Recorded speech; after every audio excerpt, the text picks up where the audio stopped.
My field is American religion. I'm not a philosopher. I taught Plato once when I was in a first-year program at the College of the Holy Cross, where we had an interdisciplinary group of faculty.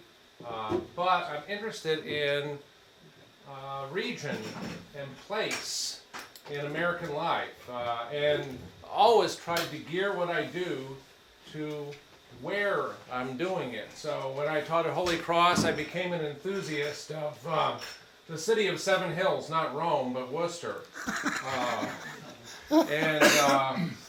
You know, those lectures aren't too useful out here now, but I've been here about 20 years and taught a course on religion in the Ozarks, and this is not quite religion in the Ozarks either, although it's adjacent.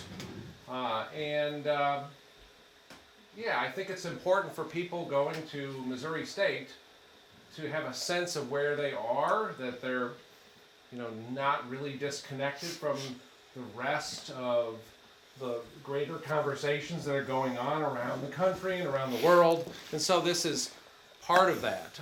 And so a lot of the stuff I read is in this area. Even we're studying contemporary campus religious movements. I'm interested in the Midwest. That's the region I picked. I'm studying campus religion at the University of Minnesota, where they had the Islamic Cultural Society, founded in the late 1940s, which claims to be the oldest Muslim student association. But we're going to go back even further, and I'll tell you, I'm not a historian, and if you want to know about some of these circles, Vadim Putsu, my colleague, is, I think, a more sure-footed guide. But I was reading a book, which I'll talk about in a second, called The Good Country, a kind of a new revisionist history of the Midwest. University of Oklahoma Press. John Lauck, a guy up in the Dakotas, wrote it, and I said, some of the stuff he's talking about, I think I've been there, because I think he refers to the movements that connect to Osceola. And I remember my visit up here before, getting the tour of the library, and then ever since then, going to the conference on Thomas More Johnson that Missouri State had. And we're going to not start in Osceola, but we'll end up here. I think we're actually going to end up in Marshfield. But if you can buckle your seat belts, okay? And we're going to crank up the bus here, and we'll look at Grassroots Philosophers in the Heartland. But first, is this the Midwest? This is the grave of Louisa May Alcott. And Susan, what are you doing there? Putting a pen down, and you might just take it back, but no, you're not going to do that. But and this is Author's Ridge. It's Sleepy Hollow Cemetery in Concord, Massachusetts. And you think, well, what does this have to do with? Nobody, I think, that I went to graduate school would think that this has anything in common with St. Clair County, Missouri. But they would be wrong, because there are connections between the Alcotts and right here, which we'll get to, as well as places like Jacksonville, Illinois, Quincy, Illinois, places that I just don't think that a lot of historians or cultural critics really think about today. So we're going to leave Massachusetts, and there are a lot of stereotypes of the Midwest, right? Popular images. Now, they wouldn't have called them the flyover states in the 19th century.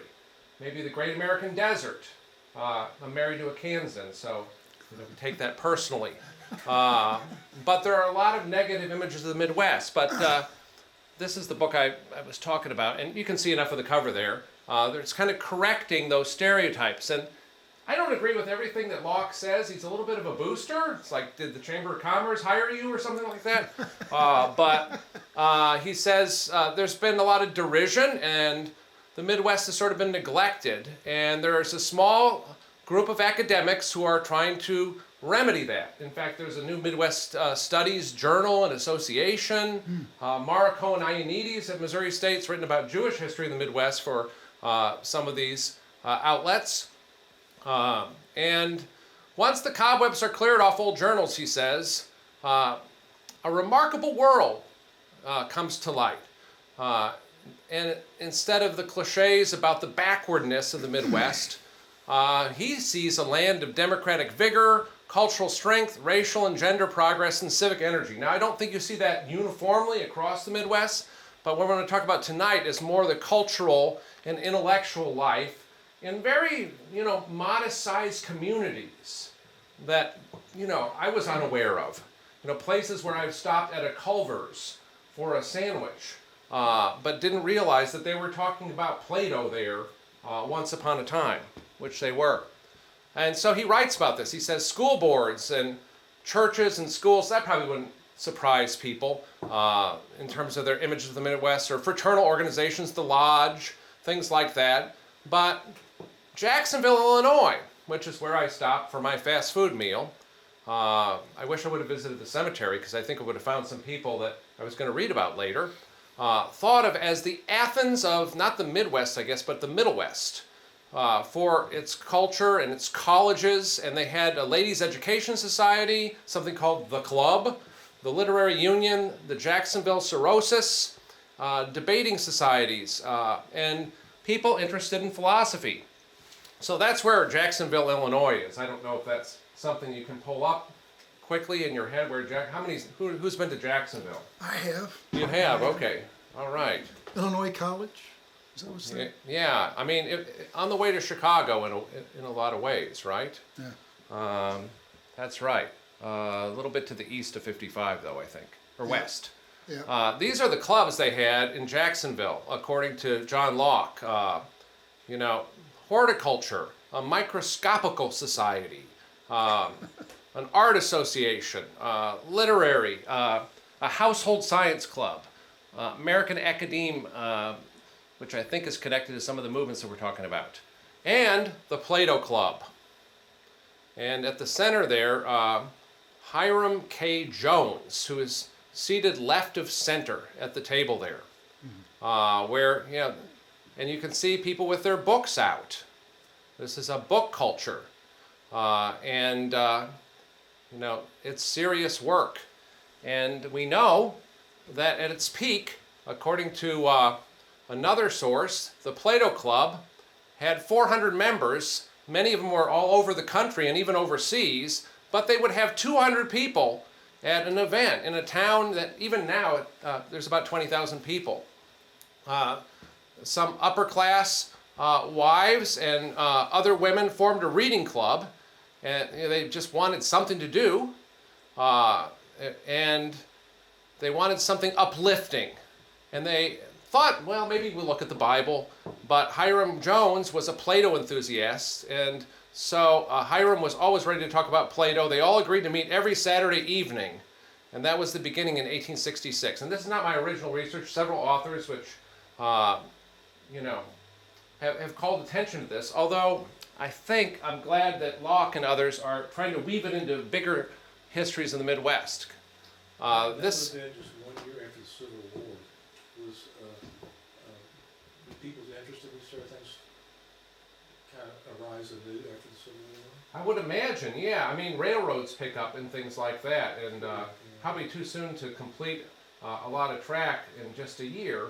But with railroads come a lot of these kinds of currents of Ideas other from things. places, Yeah, and there's a college in Jacksonville too, which makes a difference. Actually, William Jennings Bryan, who's said to have stayed in this house, is an alumnus of Illinois College. Now, he wasn't known so much as a big thinker, though maybe underestimated. A lot of the New Deal, the economic side of the New Deal, comes out of a lot of Bryan kinds of things, according to some historians. But this is a book that you were mentioning earlier, right? Platonism in the Midwest by Anderson. And he talks about the Jacksonville Plato Club. And people would come from Quincy and as far away as Davenport, right? But Bronson, Alcott knew about it. Someone spoke about Hegel and Goethe, another Hegelian, W.T. Harris, who we'll talk about in a second, from St. Louis, an Aristotelian, and Thomas M. Johnson of Osceola were visitors. So you've been there, and your grandfather was there too, which you probably knew that. But and this is the college. I'm not sure if that building was there in the late 19th century or not, or in 1866, probably not.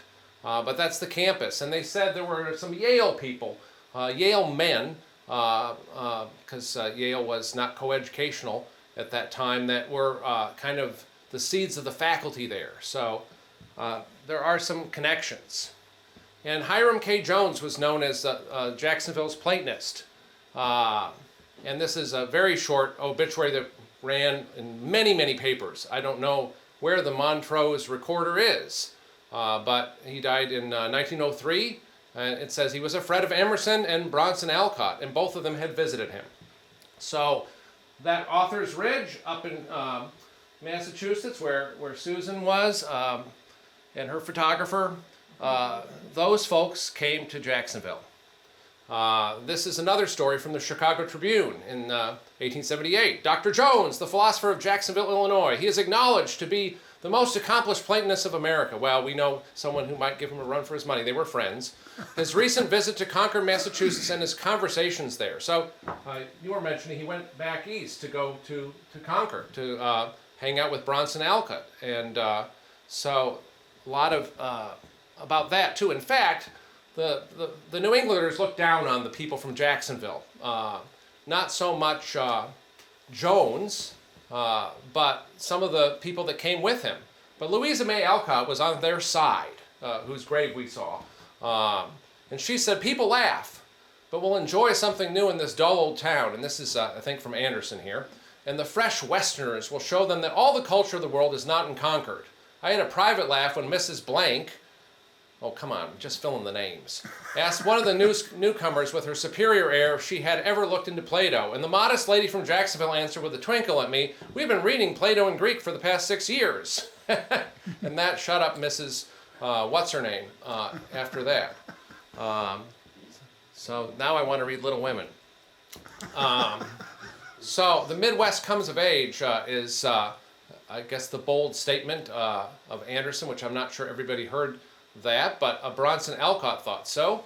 In the West, people think more independently than in the East. The East is more learned, perhaps, but the West is doing more for civilization.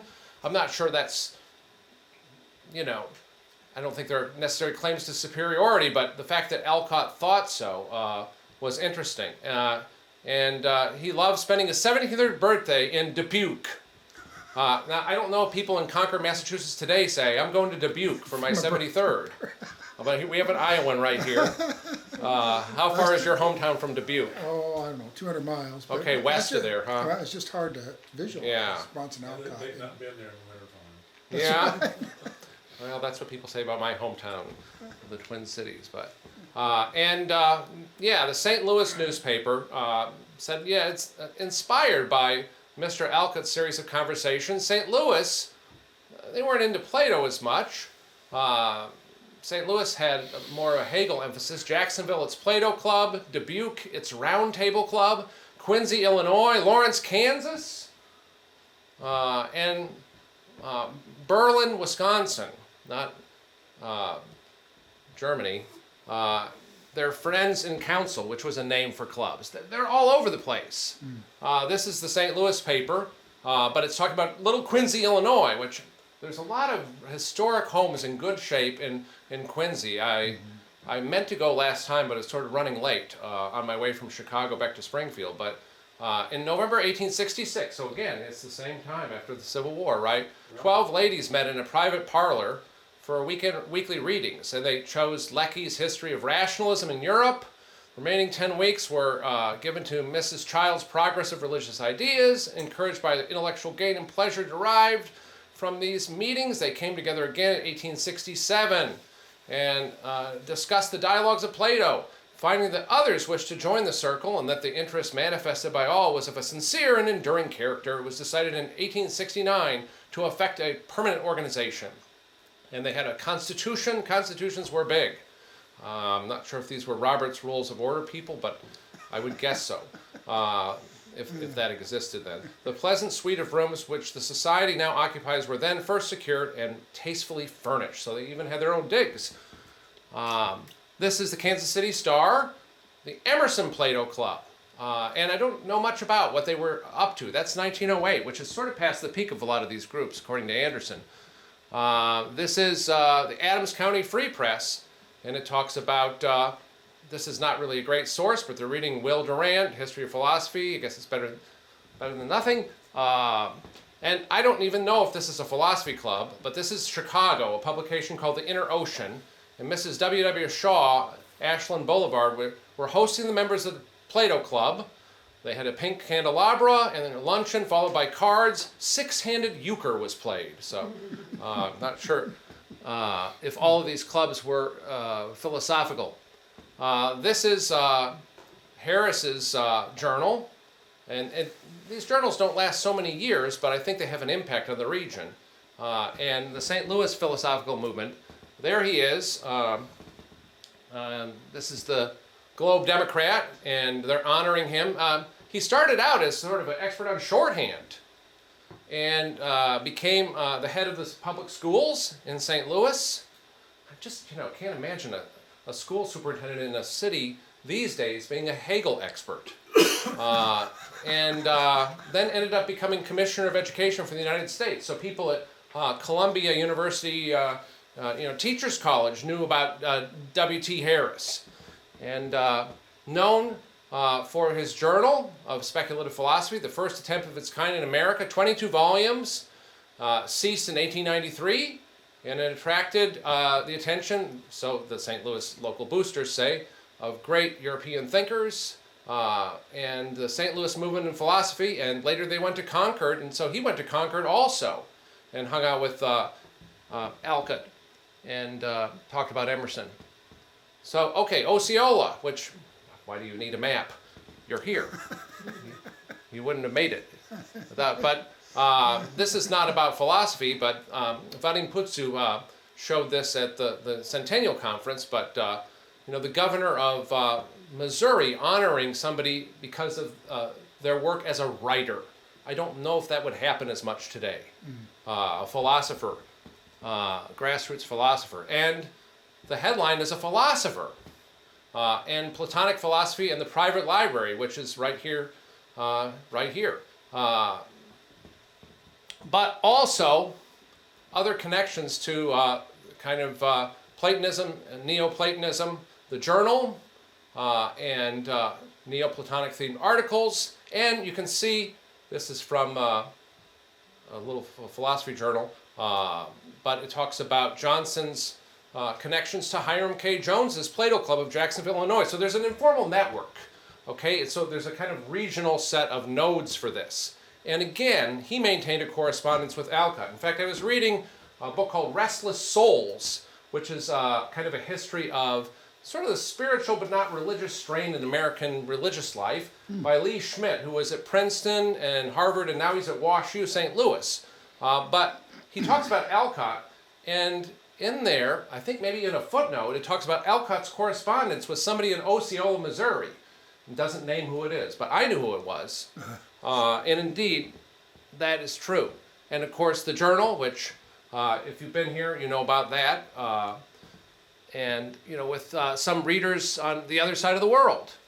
And so this is mentioned in Anderson too, of course. In fact, I think the chapter heading is The Sage of the Osage in that book. But 3 journals, which we've already mentioned, and the Journal of Speculative Philosophy.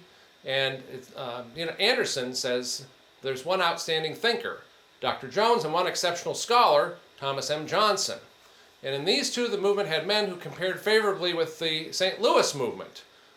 Jones was classed with Harris as one of the 2 outstanding attractions at the Concord School of Philosophy, and Johnson's translations were comparable to those produced by the members of the St. Louis movement, who were making Hegel translations. And there was a club. And this is from the Osceola Sun of, October 1879. So I'm not sure we're coming up on a round anniversary, but this is announcing the organization of the Philosophico-Literary Club on a Thursday night. And it says, quite a number of the citizens of Osceola met for the purposes of organizing a literary club when the following proceedings were had. Meetings were called to order by T.M. Johnson. On motion, J.W. Silsby was elected temporary president, J. Wade Gardner secretary pro tem, and it lists the rest of the committee, and there's a constitution and bylaws. And there's a preamble, whereas mental culture is essential to the true happiness of all rational beings, and whereas the study of philosophy and general literature will most speedily and effectually develop, cultivate, and improve our intelligent faculties, therefore we, the undersigned, for the purpose of mutual good and improvement, there's that kind of civic strain, do hereby organize a literary club and establish for its government the following constitution and bylaws. And it goes on, and it's longer than my syllabus maybe for some of it's quite detailed, and it makes me shudder a little bit because I'm involved with the Greene County, Missouri Historical Society, and I always think, we better look at the bylaws. Can we do this? Better look at the bylaws. The cultivation of literature, the special study of Shakespeare, and I think cut off at the bottom, it says, and other great authors. Milton also. Okay, and on to Marshfield, which we're not really going to run into a philosopher exactly, but somebody who knew the same people. And this is a family, we've been talking about, who do you know in Springfield, and we all know some of the same people because, it's a metro area, but there are a lot of interconnecting networks. I'm not sure the Marshfield people knew the people in Jacksonville or Quincy or Osceola, but they all knew Alcott, some of them Emerson, and others. And we're talking about in Marshfield, Edmund Hosmer. Edmund Hosmer Sr. and his son Edmund, the son, went to Marshfield, helped build the cabin at Walden Pond. True? Yep. He shows up many times in Thoreau's journal. The younger Edmund moved to Marshfield. A native of Concord, Hosmer Sr., I think, was a friend and neighbor to Ralph Waldo Emerson, Bronson and Louisa May Alcott, and Nathaniel Hawthorne. So, you're driving through Webster County, maybe you see that huge candy stop up there on 44. You don't think that somebody there knows all of the Concord literary elite. He wasn't much of a writer himself, but we'll see. He had the esteem of people like Thoreau. On May 3rd, 1845, some people named Curtis went on a walk to there's a pond. This may have been Walden.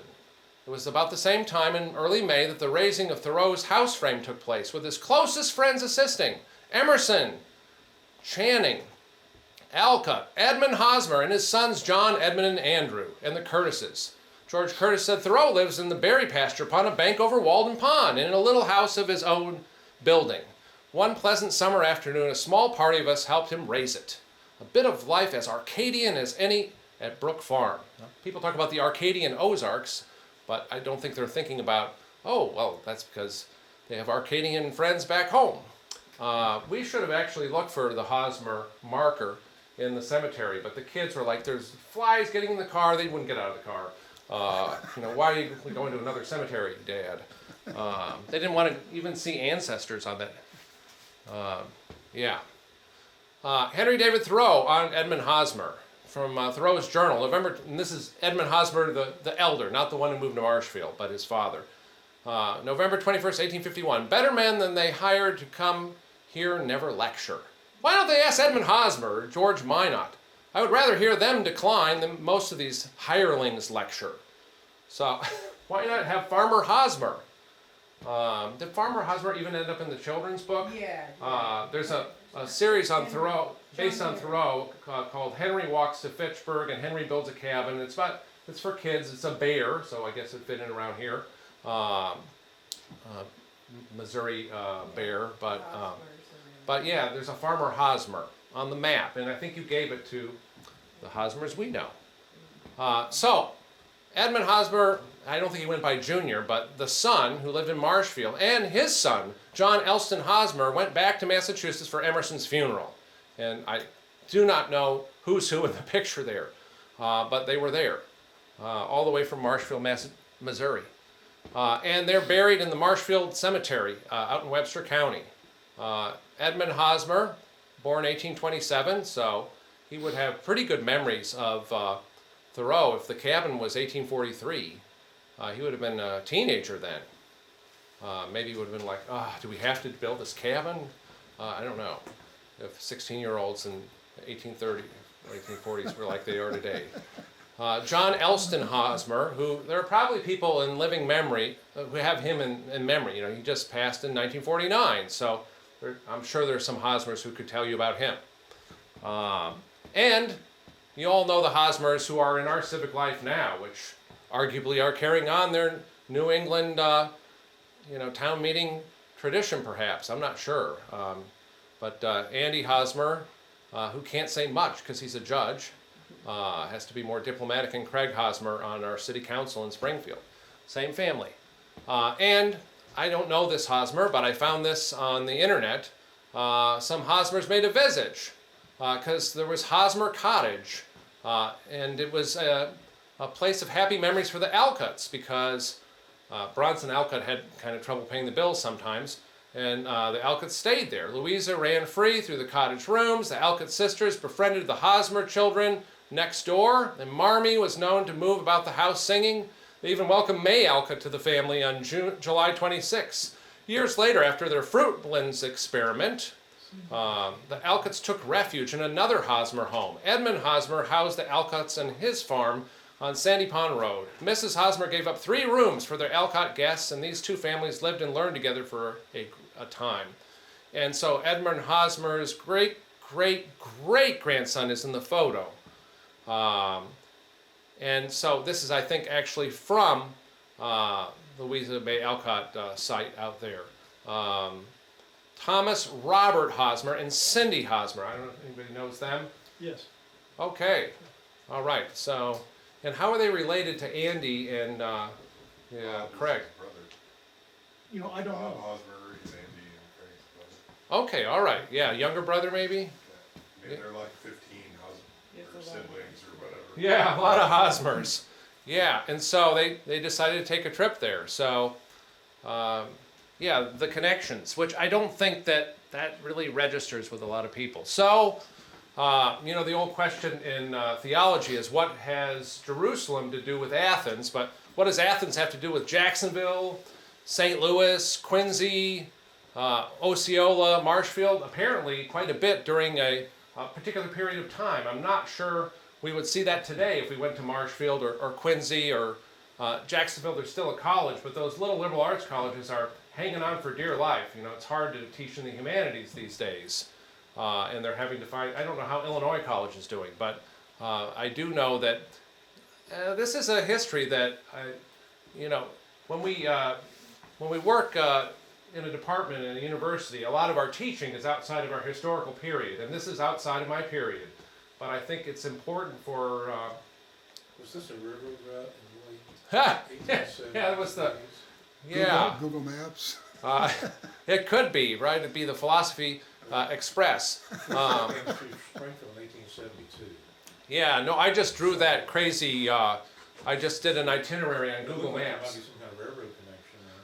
Well, I'll tell you who did come through Springfield on the railroad, but that's another lecture when we do sociological theory. First we talk about Max Weber, the great German sociologist, witnessing a baptism in Mount Airy, North Carolina, which is where Andy Griffith grew up much later, as well as the original Siamese twins, Ed and Chang Bunker, moved there. They were Buddhists who supported Baptist churches.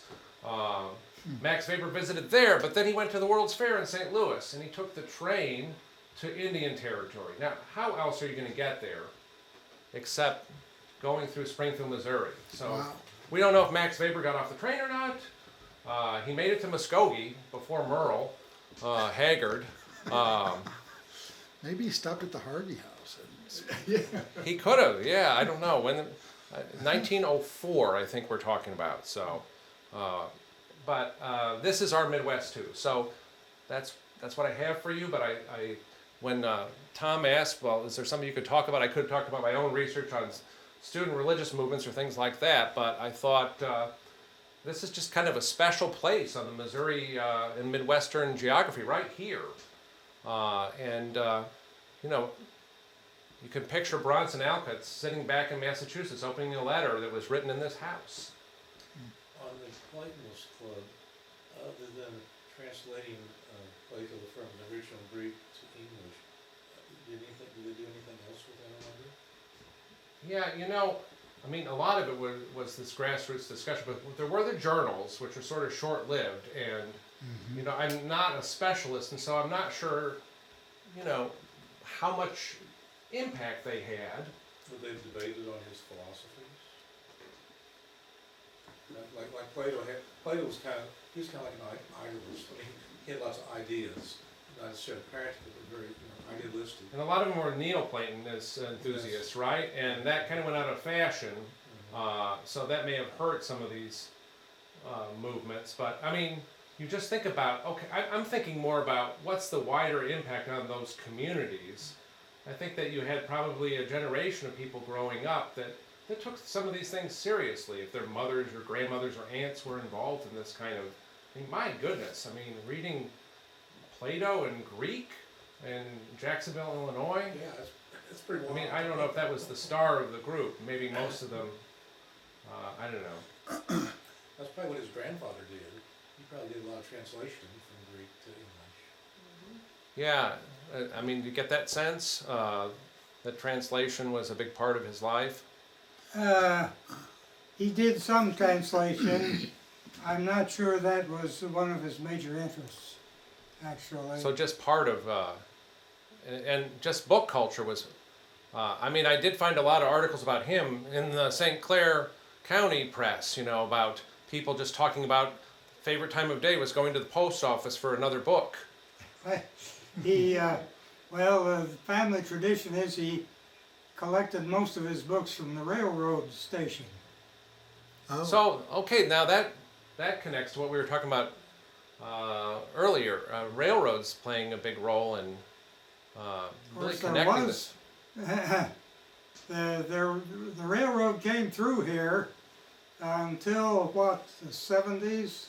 Something like that. What was was it Frisco or was it something else? It was the Frisco. Okay, yeah. So, all these clubs, does Lauck talk about, was the impulse, I mean, I think self-education was a driving force in the 19th century.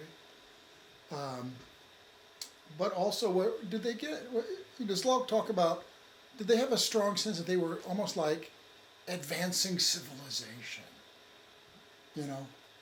The march of civilization from the East Coast to the Western frontier. I mean, I think there was a sense that they were being of virtue, that they were being moral people, doing something that was elevating. Like a moral imperative of some Maybe sort. elevating themselves as much as everybody else, but yeah, the kind of a real amateur kind of being serious about being an amateur. You know, because I don't think any of these people in these little clubs, and in fact, the Osceola Club, Anderson or somebody says it's kind of fizzled because I think they weren't up to the caliber of Thomas More Johnson in terms of they couldn't quite have the same kind of conversations. Not everybody. I think Quincy and Jacksonville lasted longer than some of the other places, Jacksonville especially. But these were temporary. But they weren't mainly academics. No. I mean, this is prior to, you're talking about what they're doing in the philosophy clubs. I mean, this is really before their division of the university into the departments where philosophy and philosophers talk to philosophers and sociologists talk to sociologists. I mean, that's all sort of, that's all 30 years in the future. So philosophy at this point, I mean, the difference between philosophy and religion and other types of, you know, I mean, you get into the theosophical stuff, which some of that is sort of world religion, but it's not as if there are, Well, you know, departments at Missouri State where there are. A lot of the ancient philosophers, like Epictetus, he talked about virtue. And virtue is a word that you think you know, but you can explore it quite a bit. It's more about personal development, I think. Probably what the Plato clubs were doing. And they Reading- kind of more they're big- reading together and they're talking about, you know, the philosophical questions like how should I live, what can I hope for, you know, the things that philosophers talked about prior to the What's 20th century. what is the good life? What is the good life? What And constitutes the probably, good life? and probably a There's social still class questions I dimension ask. too.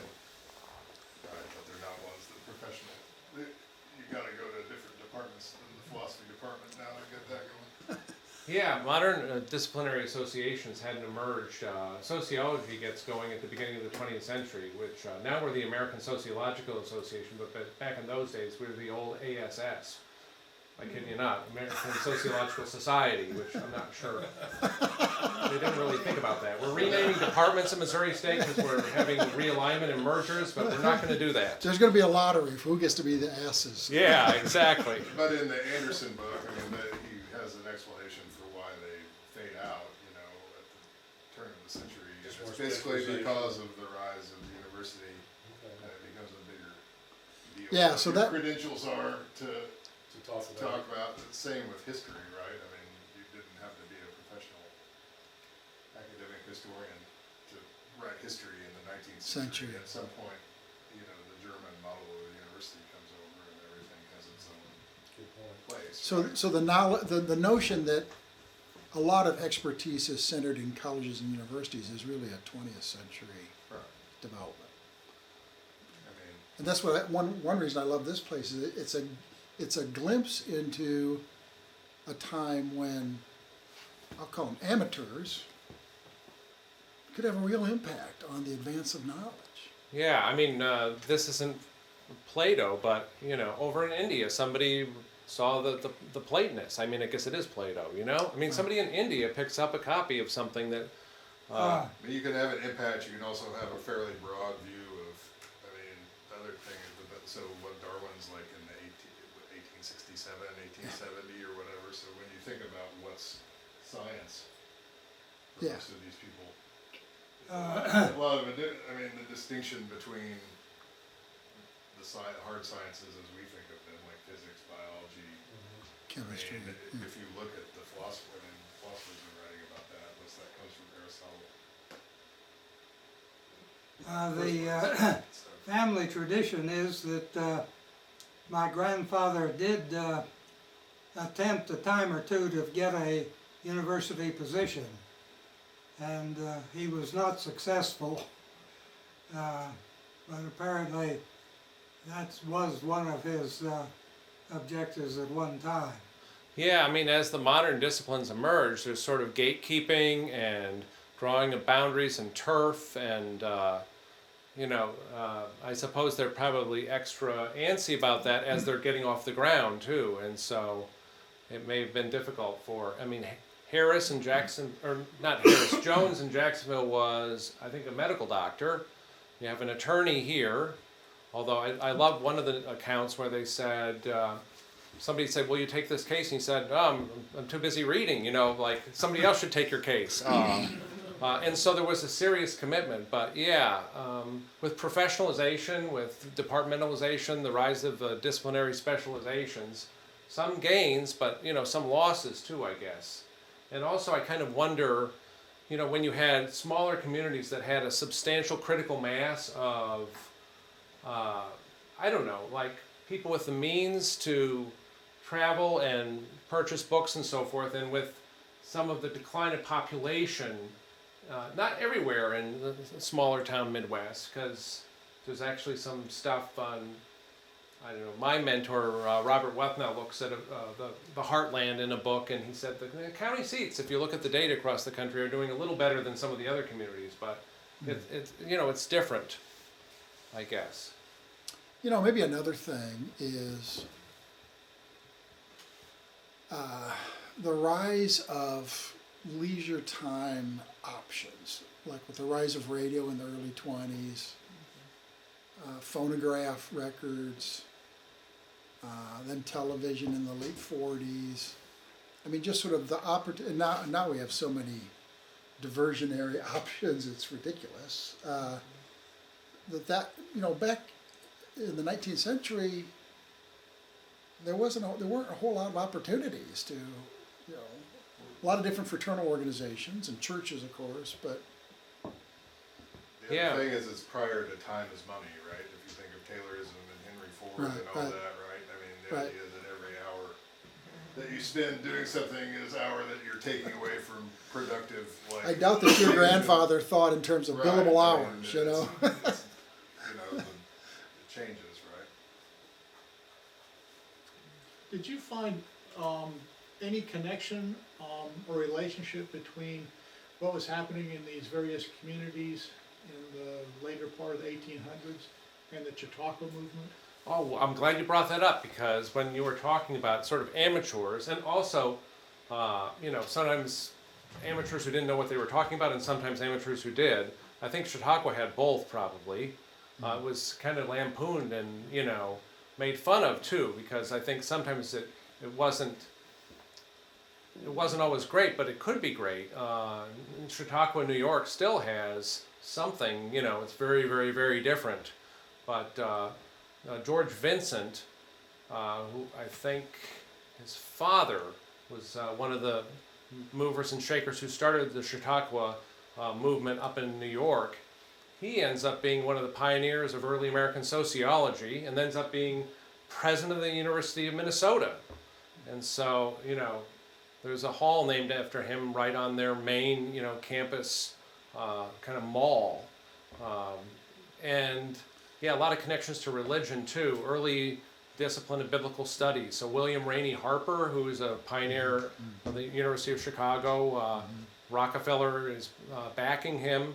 He has ties to Chautauqua too. And the idea is that you can somehow get ordinary Americans to be able to understand serious, critical biblical scholarship, and that part didn't really take off. I mean, so the thing is when they talk about everyone going to Concord or whatever, there's a summer camp there, basically, that they establish. And many of the people at the summer camp are from Massachusetts, but a lot of them are coming from Illinois to Concord. So like half the population of the camp is immigrating back east for a month or 3 weeks, however long it was, right, in the summer to attend that. And then it moves like that American academe thing you were talking about. There's a splinter movement because Hegelians come to the Concord thing, and the Platonists don't want to hang out with the Hegelians. So they go back and they have their own.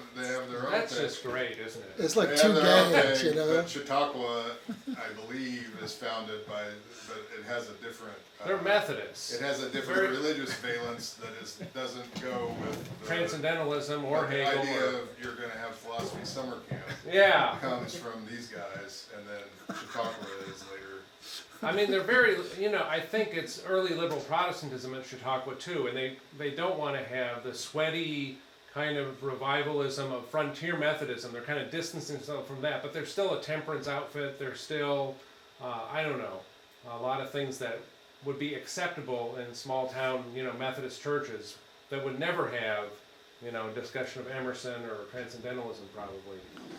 So, John, another question. So, I'm very vague on this, but there was a whole Brook Farm was mentioned, and Hawthorne wrote the Blithedale Romance as kind of a send-up of these, what we today would call intentional communities.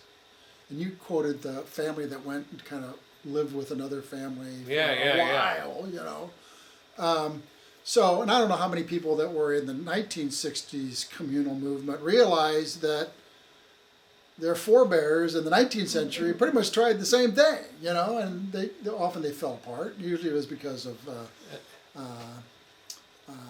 interrelational. Not enough MBAs or something. I don't know. I mean, I don't study this, but we visited Fruitlands, and I just remember the attic, and they said this is where Louisa shivered.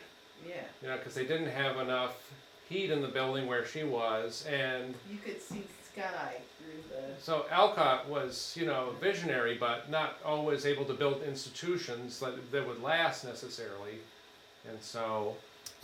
Yeah, you kind of have.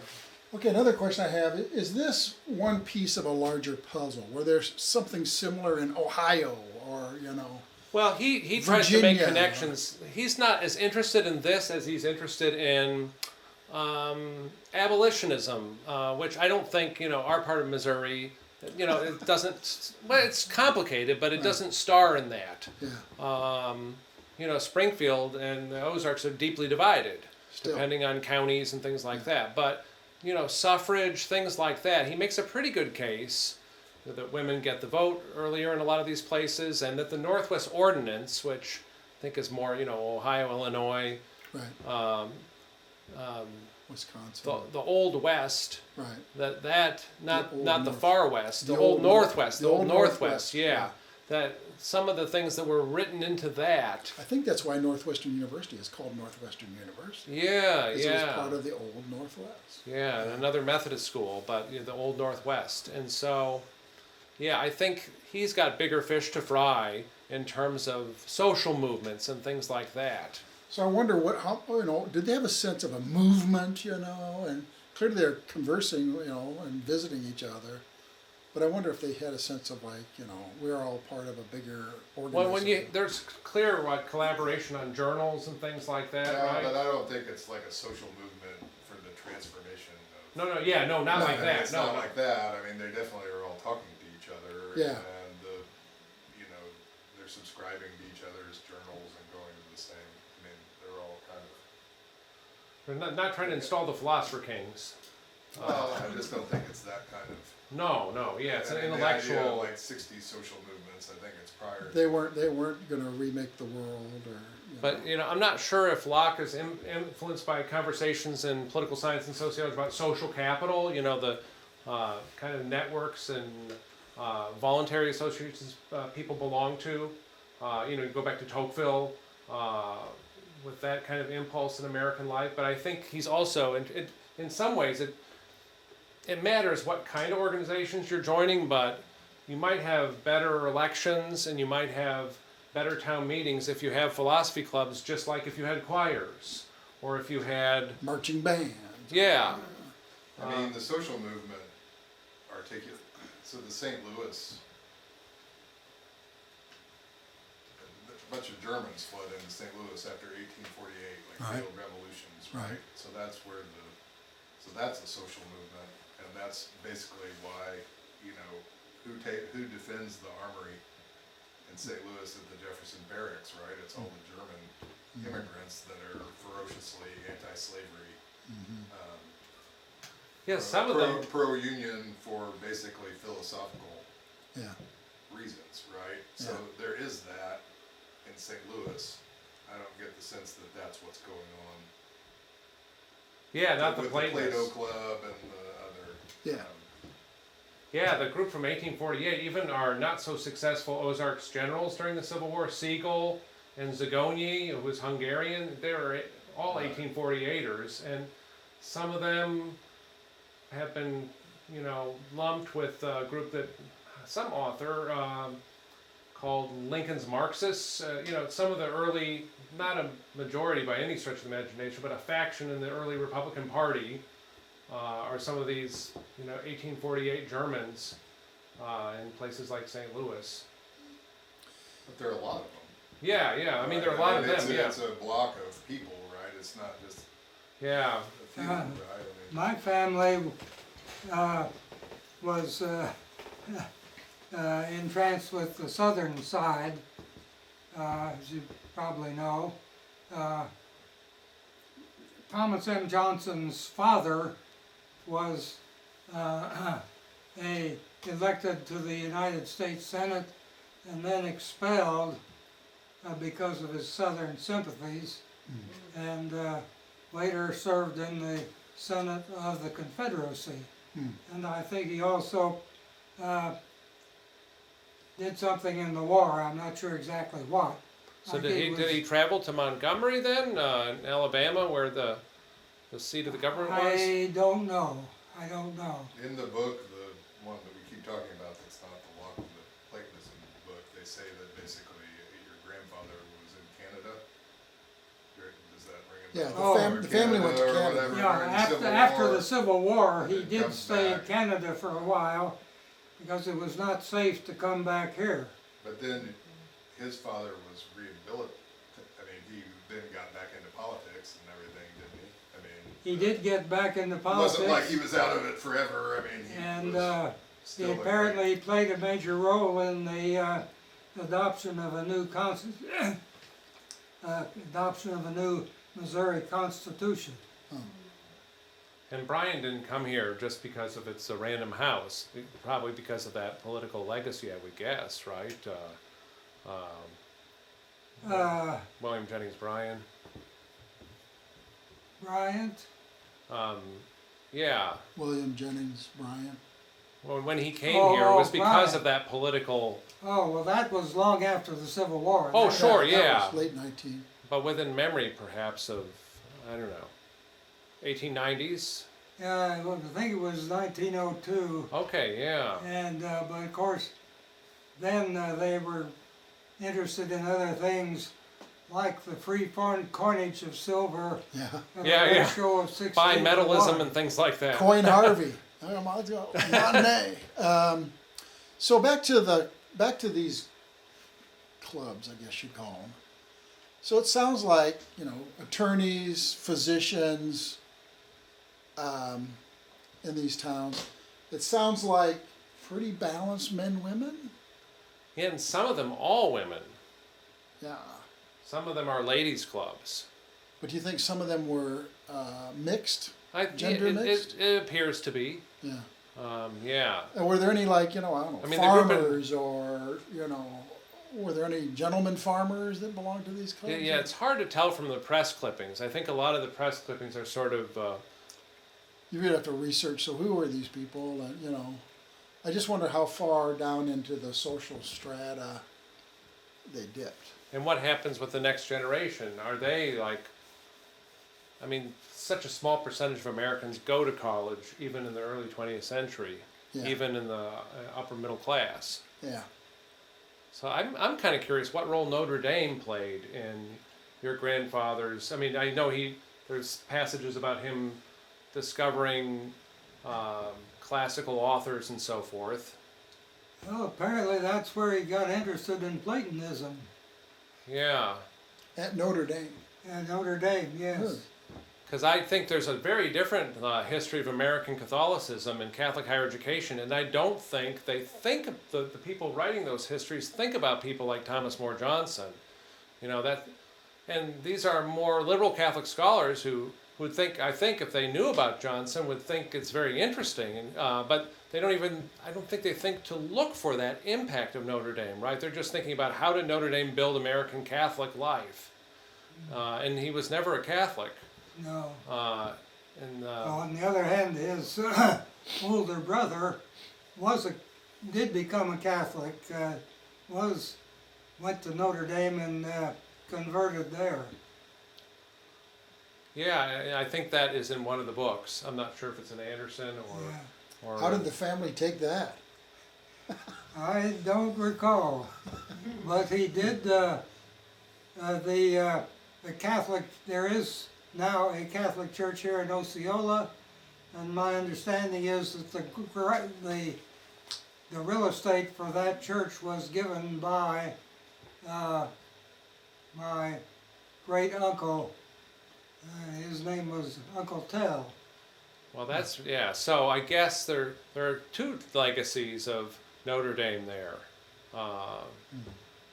One, the person who's conversing with very different circles. Although I think there were fluid lines between some of them. Who's the great kind of liberal Catholic convert? I can't pull it out of my head, but he's very much part of the history of American Catholicism and kind of a uniquely American Catholic thinkers. Mm-hmm. And he moved through transcendentalism and all kinds of other movements before he settles on Catholicism. So, yeah, look, kind of a Merton earlier. It'll come to me tomorrow. American, though, not. Yeah, Orestes Brownson, I think. I think Okay. that's who it is.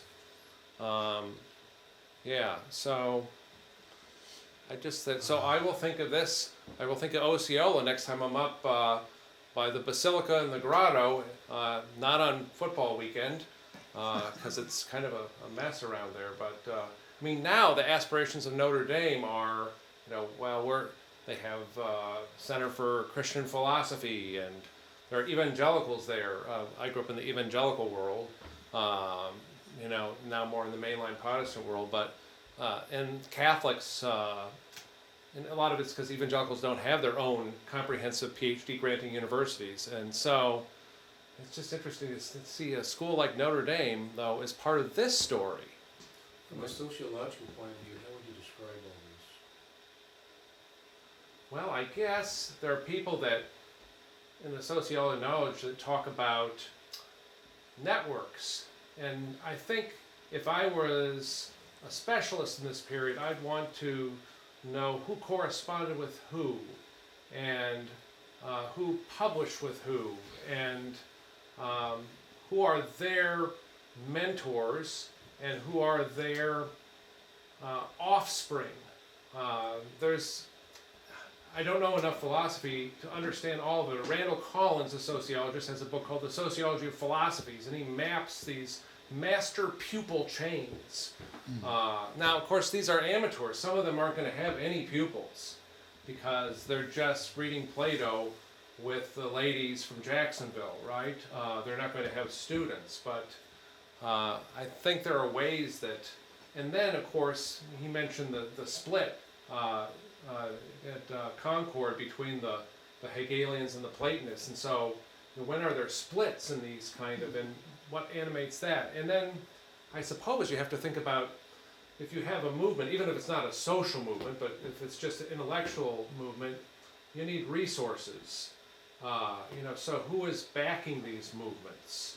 And maybe you just need a critical mass of people who have enough means to, it sounds like in Quincy, they said, we appropriately furnished the place that we met. Somebody had to come up with some money for that. Yeah, but it's not like a university endowment, right? It's different. Yeah. I also wonder about the ages of the participants, where they tended to be a little upper middle aged, or, and so what would they do if there was a young person in Jacksonville, for example, who seemed to show an interest and or potential in this area?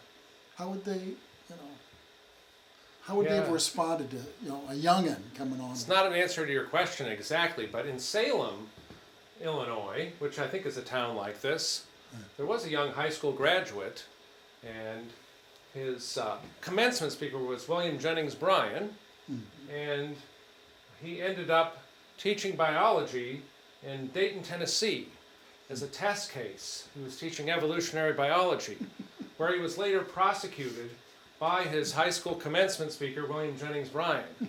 But John T. Scopes grew up in so I wonder if, the Scopes trial is 1925, so it's going to take him a while to become a teacher, so he might have been about that generation, so maybe he was more interested in Darwin than Plato, I don't know. Yeah. And I think Bryan every said club, nothing personal during the every trial. club worries about succession. Who's going to be the next generation that's going to be the Rotarians or the Kiwanis or whatever, So and they had to have thought And what's left too? Illinois College probably has something, I would guess, or something in Jacksonville. Maybe they have something in Quincy, but when you read tourist books about Quincy, they just talk about the beautiful old houses. Here, this is sort of on the map of some people who follow these things now. Yeah. We have scholars that are using parts of the collection. Yeah. My friend who said a correspondent in Osceola, Missouri wrote Alcott and didn't name, but he didn't know that it was Thomas More Johnson, I don't think. Yeah. And when he moved to St. Louis, I said, you already quoted this guy. But what's left of these is, some of the utopian communities, they died out, but in New Harmony, Indiana, you had two utopian communities, the Rappites and the Owenites, I think, and they're gone, but somehow it got revived as a place of modern art, and there's a kind of an outdoor church there, and Paul Tillich, the German theologian, is buried in southern Indiana because of this.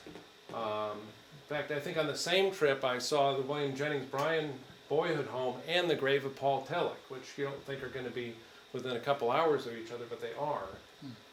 But I don't know, they built something there. There's a beautiful, I don't know how much of that might be Cummins money from, Columbus, Indiana. You're have some interest in architecture, right? They have all kinds of showcase architecture there because of the philanthropy of the people behind Cummins. But I don't know. But I get, the clubs may have died out, but their influence lingered. And you It get, is you get a sense of how many people ended up actually going into the discipline of philosophy from, I mean, it would be very hard to trace that. I'm not sure. Well, I think it's time to Have a little dessert? let Professor Schmalzbauer He promised us dessert. go. Yeah, thank you for answering our questions, appreciate it. Thank you. We thank you very much.